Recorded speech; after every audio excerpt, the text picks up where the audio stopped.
रहमतुल्लाहि व बरकातुहू।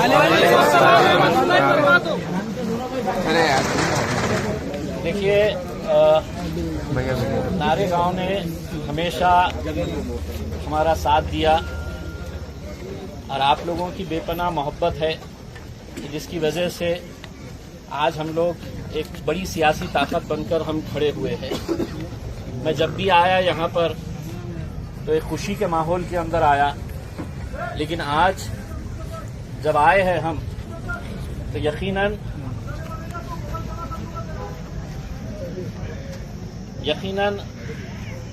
एक ऐसे वक्त के ऊपर आए हैं कि जहां पर पूरी हुकूमत एक तरफ खड़ी हुई है और हम लोग एक तरफ खड़े हुए हैं। देखिए, आपको मालूम होगा पिछले कुछ दिनों के अंदर पूरा सोशल मीडिया, पूरे टीवी के ऊपर क्या चल रहा है करके आप अपने आप को महसूस करिए और ये तसव्वुर करिएगा कि उत्तर प्रदेश के अंदर किसी गरीब का घर जब तोड़ा जाता है, एक बुलडोजर से एक वार करते हैं और पूरा का पूरा घर वहां पर जमीन दोस्त हो जाता है। हिंदुस्तान के हर शहर के अंदर ये देखने को मिल रहा है। हमारा एक सवाल है कि क्या कानून हमारे लिए अलग है और दूसरों के लिए कानून कुछ अलग है? आज भारतीय जनता पार्टी के कॉरपोरेटर्स जो चुनकर आए हैं, उनके इलीगल कंस्ट्रक्शन, गैर कानूनी जो कंस्ट्रक्शन है उनके, उसके इतने पुरावे हैं। ये पूरी फाइल जो है इसके अंदर महानगर पालिका के अतिक्रमण विभाग ने लिखकर दिया है कि ये इलीगल है और इसे तोड़ा जाए, कॉरपोरेटर के ऊपर एक्शन लिया जाए। मार्च के अंदर महानगर पालिका के अतिक्रमण विभाग के प्रमुख लिख के देते हैं, लेकिन उसके ऊपर कोई कार्रवाई नहीं। कहीं ना कहीं से आपको ऐसा लग रहा होगा कि ये मतीन को निशाना बनाना चाहते हैं। आपको ऐसा लग रहा है बाहर से कि मेरा कॉरपोरेटर है जिसके लिए मैंने इतनी मेहनत करा, दिन रात मेहनत किया, उसको ये निशाना बना चाहते हैं। हकीकत ये है कि निशाना उसको बनाने की वो कोशिश कर रहे, लेकिन उनके असल निशाने के ऊपर इम्तियाज जलील है। क्यों है इम्तियाज जलील? कि साहब, हम लड़ रहे हैं, हम बोल रहे हैं, हम जिनके ऊपर जुल्म हो रहा है, नाइंसाफी हो रही है, हम उनके लिए खड़े हैं। मेरे ऊपर अगर कोई एक आरोप लगाया जाता है, किसी ने भी उठकर खड़े रहा और मेरे ऊपर एक आरोप लगा दिया कि इम्तियाज जलील दहशतगर्द है, तो उसको साबित करना होगा। मुझे ये इख्तियार है कि मैं अदालत में जाऊं, अदालत में जाकर मैं नीचे की कोर्ट के अंदर बेल लूं, वहां पे रिजेक्ट हो गई मैं हाई कोर्ट के अंदर जाऊं, हाई कोर्ट में रिजेक्ट हो गई मैं सुप्रीम कोर्ट के अंदर जाऊं। ये इख्तियार है, ये राइट है हर इंसान का।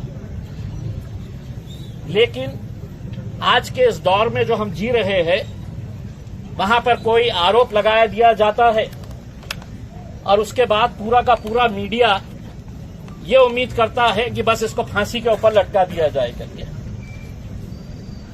जो भी मामला, नासिक का मामला जो सामने आया है, उसमें वो बच्ची का अगर कसूर है, किसी बच्चे का कसूर है, तो क्या मीडिया तय करेगा या हुकूमत तय करेगी?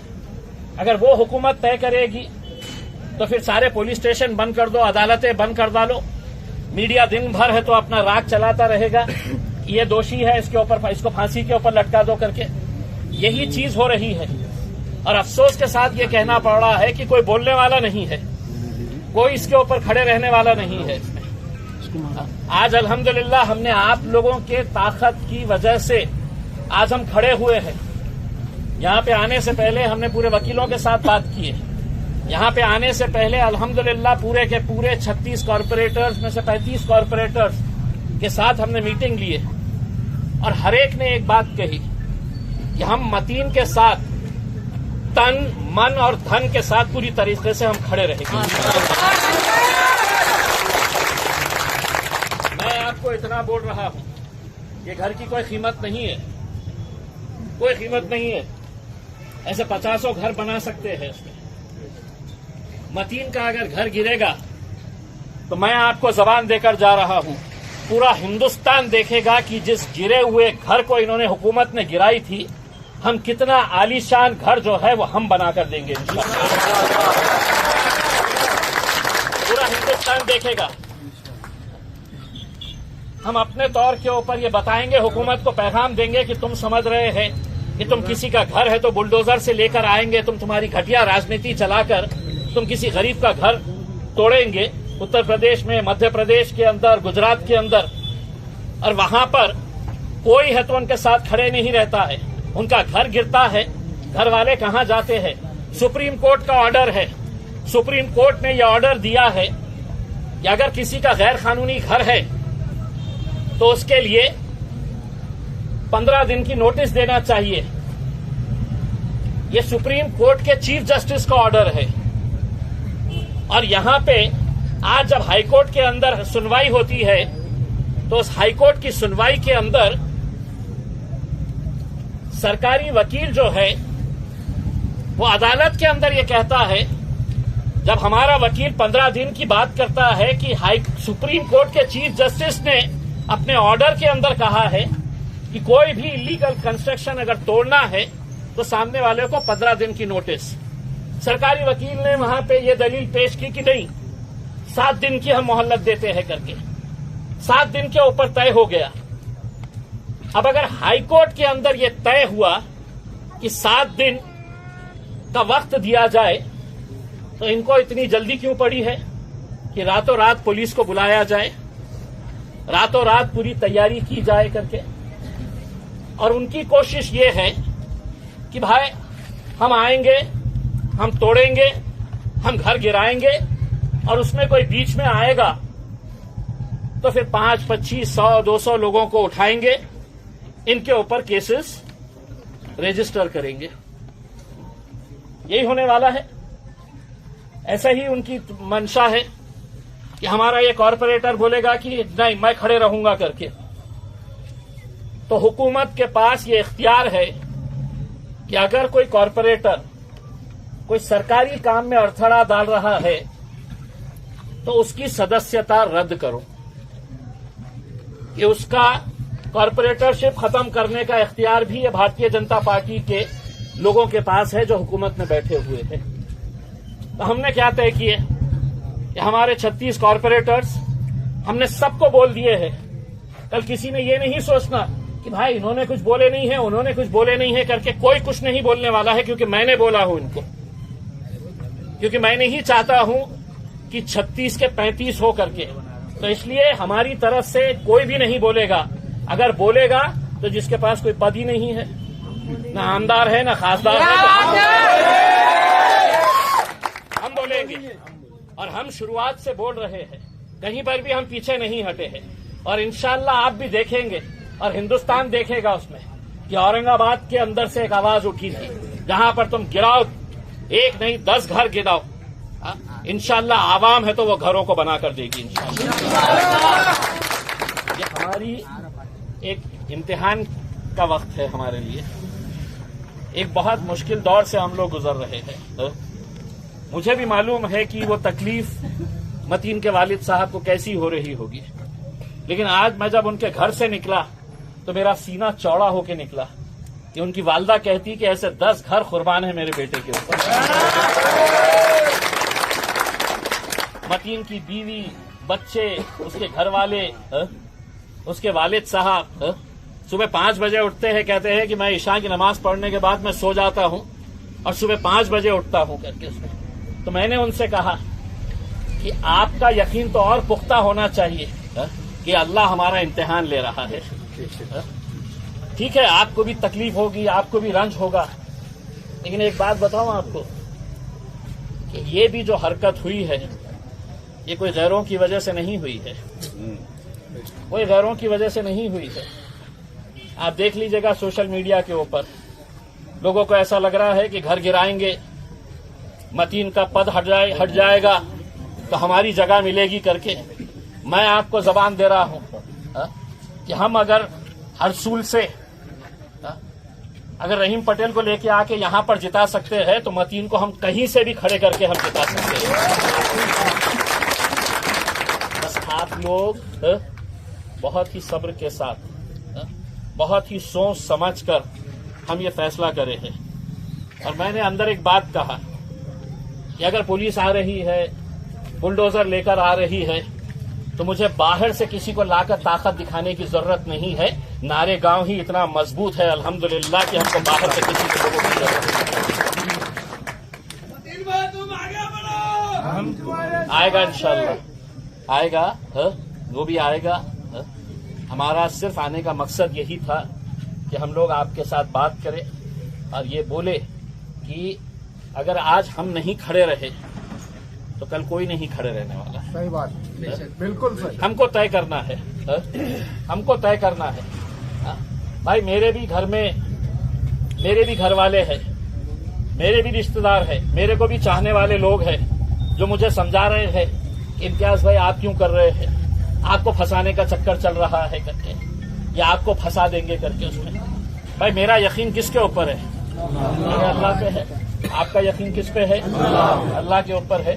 बस अल्लाह की जो भी रजामंदी रहेगी उसके ऊपर हमको लब्बैक कहना है। इसमें वक्त मुश्किलों का आएगा, आने वाला दौर भी मुश्किलों का रहेगा, लेकिन इंशाअल्लाह हम सब मिलके हाथ में हाथ डालकर एक आवाज पूरी ताकत के साथ हम लोग खड़े रहेंगे इंशाअल्लाह। और ये मैं समझता हूँ कि मेरा आखिरी सफर मैं समझ रहा हूँ कि जब मैं ऐसे माहौल के अंदर आया हूँ, इंशाअल्लाह दोबारा जब नारेगांव के अंदर आऊंगा तो मतीन के साथ आऊंगा इंशाअल्लाह। इतना भव्य यहाँ पर हम इस्तकबाल करेंगे उसका। आप समझ सकते हैं कि 36 लोग कॉरपोरेटर है। मतीन मेरा भरोसे का था, भरोसे का है, मतीन के ऊपर यकीन है। इस वजह से मैं उसके साथ ये जो भी हुआ है, बस भाई हमको ये जानकारी मिली है कि सुबह 3 बजे 4 बजे पुलिस वालों को बुलाया गया है। महानगर पालिका का तोड़ू दस्ता यहाँ पर आने वाला है। इनके घर वालों ने फैसला क्या किए है आप मालूम है? उन्होंने कहा कि उनको आने दो, हम उनका फूलों से इस्तकबाल करेंगे। ये भी एक मंजर दिखाया जाए हिंदुस्तान को, ये भी एक मंजर आप लोगों की जिम्मेदारी है। इनके मुंह पे अगर तमाचा मारना है तो हमने किस अंदाज में मारना है, ये भी एक पैगाम जाना चाहिए, पूरे हिंदुस्तान को जाना चाहिए कि तुम क्या है, कितने लाख का घर होगा, उतने तो इंशाअल्लाह हम पूरी ताकत के साथ खड़े करेंगे, बेहतरीन घर बनाएंगे और पूरा हिंदुस्तान देखेगा।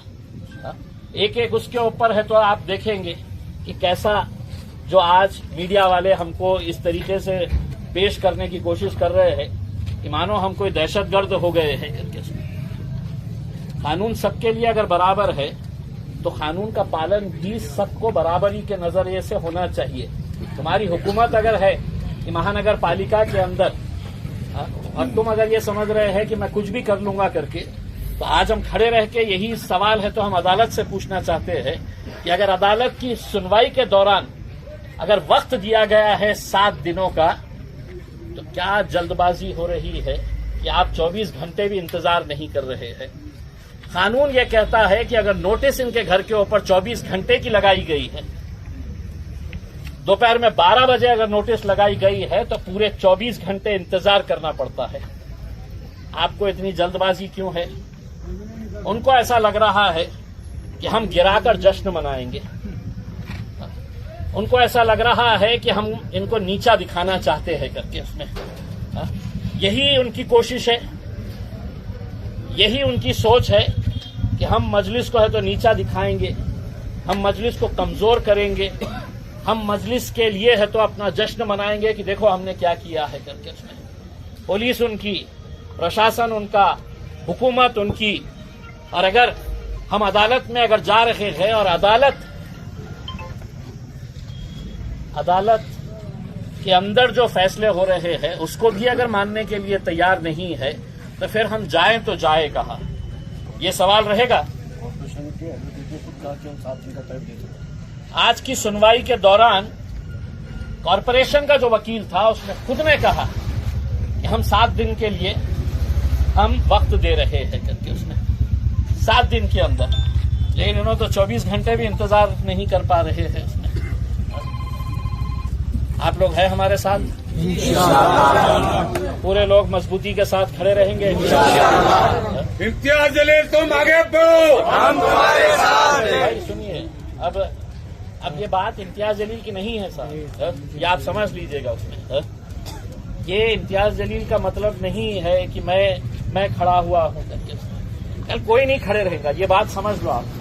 कल कोई नहीं खड़े रहने वाला है। आज अगर कोई मुंबई से, कोई नागपुर से, कोई नासिक से, कोई पूना से अगर औरंगाबाद आता है तो इस उम्मीद के ऊपर आता है कि मेरा कोई साथ नहीं दे रहा है, मजलिस मेरा साथ देंगे, इम्तियाज जलील तुम मेरा साथ देंगे, तो उनके यकीन के ऊपर भी हमको खरा उतरने का है। इनकी साजिशों का शिकार हमको नहीं होना है। इनकी साजिश यही रहने वाली है, ये देखना चाहते हैं कि नारेगांव के अंदर कितना बड़ा विरोध होता है करके उसमें। हम अपने तौर के ऊपर हमारा विरोध फूल बरसाकर उनकी मां ने कहा है कि मैं बोलूंगी उनको कि लो फूल पहनाती हूं मैं तुमको, उसके अंदर तोड़ो मेरा घर करके। बहुत हिम्मत लगती है मेरे भाई ये करने के लिए। मुश्किल आएंगी, वक्त आएगा, उनको भी खराब लगेगा, हमें भी खराब लग रहा है करके, लेकिन हम अपने तौर के ऊपर पूरी मजबूती के साथ खड़े रहेंगे। अल्लाह का दामन हम और मजबूती के साथ पकड़ेंगे इंशाअल्लाह। मुश्किल की घड़ी सबकी निकलेगी इंशाअल्लाह, जब हम सब साथ में मिलकर खड़े रहेंगे, साथ में मिलकर लड़ेंगे, उसके अंदर साथ में मिलकर जुल्म के खिलाफ आवाज उठाएंगे। मुझे इस वजह से मेरे ऊपर यकीन है कि मुझे मालूम है कि इनकी जो कोशिश है, इम्तियाज जलील अंदर होना चाहिए, इम्तियाज जलील गिरफ्तार होना चाहिए करके उसमें इनकी यही कोशिश चल रही है कि किसी तरीके से मुझे कैसा अंदर डाल सकते हैं। लेकिन उनको भी मालूम है कि मेरे पीछे ऊपर वाले का हाथ है और आप लोगों का साथ है। इसी वजह से हम यहाँ तक आए हैं। इंशाअल्लाह जो भी होगा हम अपने तौर के ऊपर हमारा पैगाम दे चुके हैं। इसी भी तरीके से कोई ऐसी हरकत ना करे मेरे भाई कि जहां पर ये कोशिश करें कि हमारे और कितने सारे बच्चे जो है इनको हम उठा के जेलों के अंदर डालेंगे। बहुत सब्र के साथ, बहुत सोच समझ के, बहुत दिमाग के साथ हमको ये फैसला लेना पड़ा है, हमने लिए है। अगर इसके अंदर आपको ऐसा लगता है कि हम कुछ गलत जा रहे हैं, आप लोग बताइए। अभी भी हम आपका सुनने के लिए भी आए हैं। अगर किसी को लगता है कि भाई नहीं हमने ऐसा करना चाहिए तो आप अपनी राय जरूर दीजिएगा, वरना हमने जो फैसला लिया है उसके ऊपर लब्बैक कहिएगा।